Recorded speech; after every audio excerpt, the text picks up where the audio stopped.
On est le 22 aujourd'hui dans le mois de Sivan et on est dans une paracha où toute l'actualité dans le monde, surtout en Israël, elle est dedans. Alors à nous tous de bien faire des devoirs et de comprendre que les 7 nations qu'à l'époque ne voulaient pas qu'on rentre ici en Israël, c'est les mêmes 7 aujourd'hui endroits qui ont été dits cette semaine.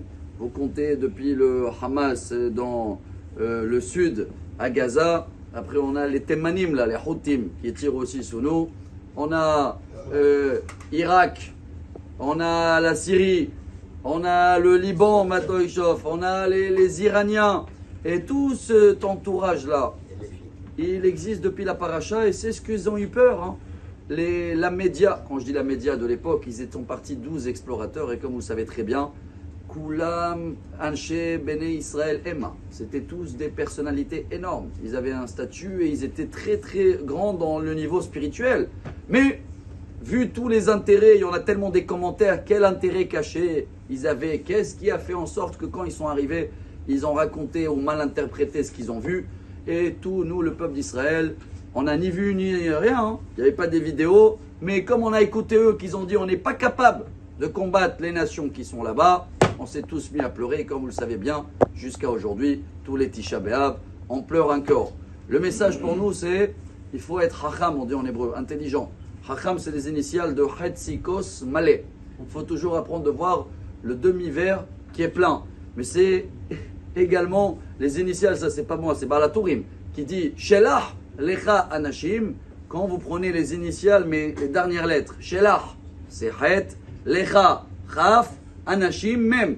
Tu as aussi Hacham. Quelqu'un qui veut être intelligent dans la vie, de réussir et de prendre les messages qu'il faut de cette paracha, il faut faire Shelach Lecha Anashim. C'est quoi Shelach Lecha Anashim? Laisse tomber les gens, la média ce qui parle, les Américains ce qui parlent. Chacun il peut parler jusqu'à demain. Mais si nous on veut avancer, chers amis, et voilà le secret du Baal Shem Tov, pourquoi ces princes, ces explorateurs, apparemment selon le Zohar HaKadosh, ils avaient peur de perdre leur place? Parce qu'ils avaient un statut et ils ont dit en Israël, peut-être ça va changer. Mais d'où ils savaient que ça va changer en Israël? Et dit le Baal Shem Tov, comme ils savaient qu'en Israël on veut être intelligent, Chacham. Et Chacham, il faut toujours avancer en Israël. Tu n'es jamais dans le même endroit. Et on a un problème, et je pense que c'est ça le message de cette paracha qu'on va essayer de travailler ce Shabbat. Je parle pour moi en premier. On a un problème. Chacun, il ne connaît pas sa place. Et 2, chacun, il veut regarder l'autre et avoir une autre place qui n'est pas la sienne. Donc, ou on n'est pas bien dans notre place et on veut avoir mieux, ou ce qu'on a, on a peur d'aller le perdre. Et entre ces deux-là, c'est le problème toujours de Velotato, Achare Levafrem, Ve'achare Enechem. Vous savez pourquoi ils étaient sûrs qu'ils vont perdre leur place? Parce qu'ils savaient qu'en Israël, Dieu nous demande d'avancer tous les jours.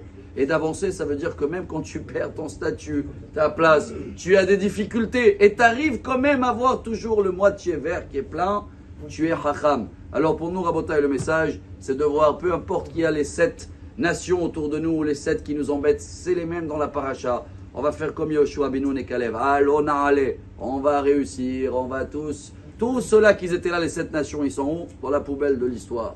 On est toujours là, nous. Baruch Hashem, on sera toujours là. Dieu, il va nous aimer. Mais il faut aussi toujours savoir avancer, même si c'est pas le même confort que je connais. Et ben, Ezrat Hashem, un bon Shabbat et des bonnes nouvelles.